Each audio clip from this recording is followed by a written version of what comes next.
NDA కూటమికే Andhra పగ్గాలు. Assembly ఎన్నికల్లో విజయ దుందుబి మ్రోగించిన కూటమి. ఏపీలో జగన్ ఓడిపోయి ఎన్డీఏ కూటమి ఘన విజయం సాధించడానికి గల కారణం ఏంటి? ఏ. వైఎస్ఆర్సీపీ ప్రభుత్వ స్కాములు. బి. రాజధాని లేకపోవడం. సి. బీజేపీ టీడీపీ జనసేన కూటమిగా రావడం. డి. పైవన్నీ.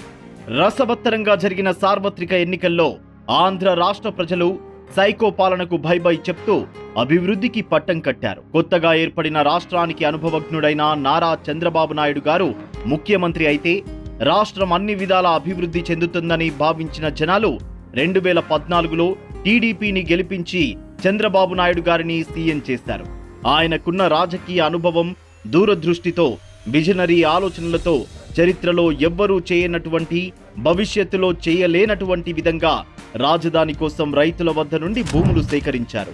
పనులు కూడా మొదలు పెట్టారు. కానీ ఆంధ్ర రాష్ట్ర ప్రజల దురదృష్టం కొద్దీ పులివెందుల పిల్లి వైఎస్ జగన్మోహన్ రెడ్డి మాయ మాటలకు, మొసలి కన్నీళ్లకు అమాయకులైన తెలుగు ప్రజలు మోసపోయారు. తత్ఫలితంగా విజనరీ నాయకుడైన నారా చంద్రబాబు నాయుడు గారిని ఘోరంగా ఓడించారు.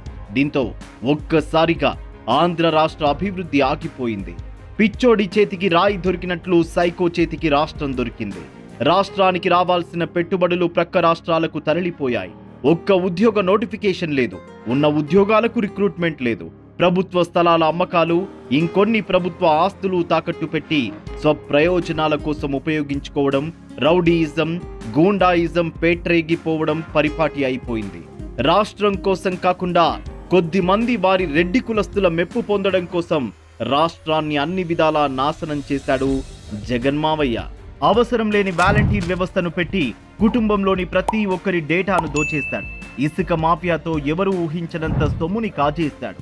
మెడికల్ మాఫియాతో జనాల ప్రాణాలతో ఆడుకున్నాడు.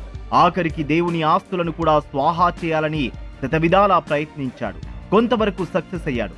గుండు సూదు నుండి కొండలను గుండు చేసేదాకా జగన్మావయ్య ఎదిగాడు. ఇలా చెప్పుకుంటూ పోతే ఒకరోజు సరిపోదు. రాసుకుంటూ పోతే తెలుగు భాషలో అక్షరాలు సరిపోవు. కేవలం 5 ఏళ్లలో ఆంధ్ర రాష్ట్ర ప్రజలకు నియంత హిట్లర్ 2.0ని చూపించాడు. దీంతో విసిగి వేజారిపోయిన తెలుగు ప్రజలకు వారు చేసిన తప్పు తెలిసొచ్చింది. 2024 ఎన్నికలు ఎప్పుడెప్పుడు వస్తాయా, ఎప్పుడెప్పుడు సైకో మావయ్యని గద్దె దింపుదామా అని వేచి చూడడం మొదలుపెట్టారు. ఆ సువర్ణ అవకాశం రానే వచ్చింది. ఎప్పుడూ లేనంత కసితో తెలుగు ప్రజలు విదేశాల నుండి వచ్చి ఓట్లు వేశారంటే అర్థం చేసుకోవచ్చు. అభిమానం ఆక్రోశంగా మారితే ఎలా ఉంటుందో పెరిగిన ఓటింగ్ శాతంతో తెలుసుకోవచ్చు ప్రభుత్వంపై జనాలకు ఎంత కోపముందో.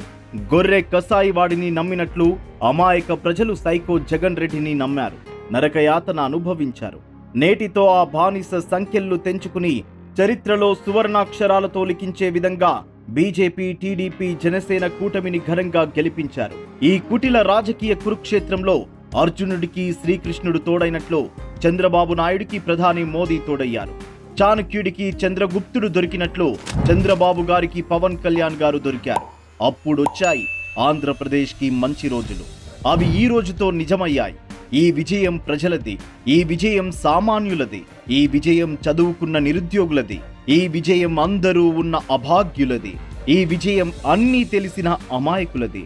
ఆంధ్రదేశమా, ఊపిరి పీల్చుకో. తెలుగు జాతిలో వెలుగు నింపడానికి బాబు వచ్చాడు. నారా చంద్రబాబు నాయుడు తిరిగొచ్చాడు.